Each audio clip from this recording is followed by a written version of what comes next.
मातरम वंदे मातरम सुजलां सुफलां मलयज शीतलां सस्यश्यामलां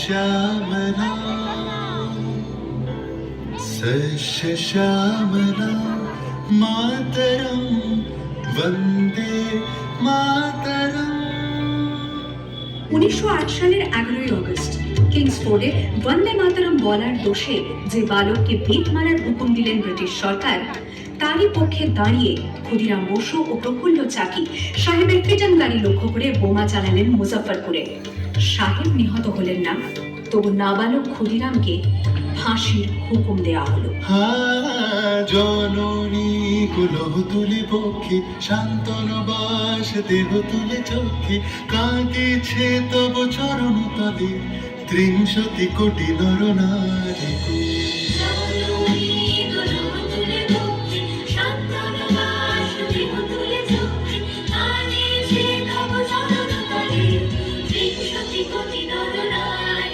যারা স্বর্গগত তারা এখনো জানে স্বর্গের যে প্রিয় জন্মভূমি এসো স্বদেশ প্রদের মহাদীক্ষালু সেই মৃত্যুঞ্জয়দের চরণ চুমি। যারা জীর্ণ জাতির বুকে জাগালো আশা মন মলিন মুখে জোগালো ভাষা আজি রক্ত কমলি গাথা আজি রক্ত কমলি গাথা মানল খাই বিজয় লক্ষ্মী দেবতাদের করে মুক্তির মন্দির শুকানো তলে কত প্রাণ হলো বলিদান। লেখা আছে অশ্রু জলে লেখা আছে অশ্রু জলে। আমি হাসি হাসি পড়ব ফাঁসি দেখবে ভারতবাসী ও মা হাসি হাসি পড়ব ফাঁসি দেখবে ভারতবাসী। একবার বিদায় দে মা ঘুরে আসি।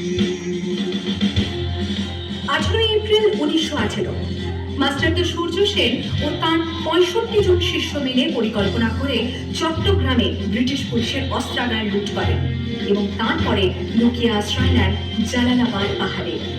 এর 4 দিন পর ব্রিটিশ বাহিনী খুঁজে বার করে মাস্টারদা ও তাঁর সঙ্গীদের। সেদিনের অস্তমিত সূর্য ছিল সূর্য সেনের রক্তের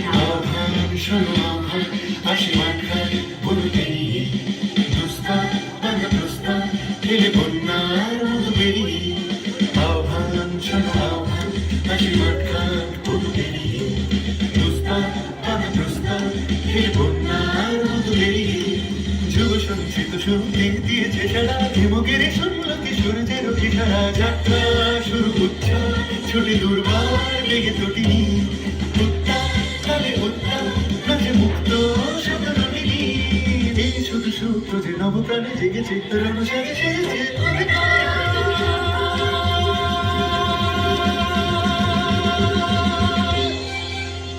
8ই ডিসেম্বর 1930 বিনয় বসু, বাদল গুপ্ত, দীনেশ গুপ্ত সাহেবী পোশাকে ট্যাক্সি থেকে এসে নামলেন রাইটার্স বিল্ডিং এর সামনে। সোজা উঠে গেলেন দোতলায়। সামনেই সিমসনের ঘর। দ্বাররক্ষীকে ঠেলে ঢুকে গেলেন ভেতরে। বন্দুকের আওয়াজে গর্জে উঠল রাইটার্স। লুটিয়ে পড়লেন সিমসন। এরপর রাইটার্স বিল্ডিং এর অলিন্দ বারবার গর্জে উঠল বিপ্লবীদের গুলির শব্দে। তারপর টেগার্ড সাহেব তার বাহিনী নিয়ে ঘিরে ফেললেন বিনয়, বাদল, দীনেশকে।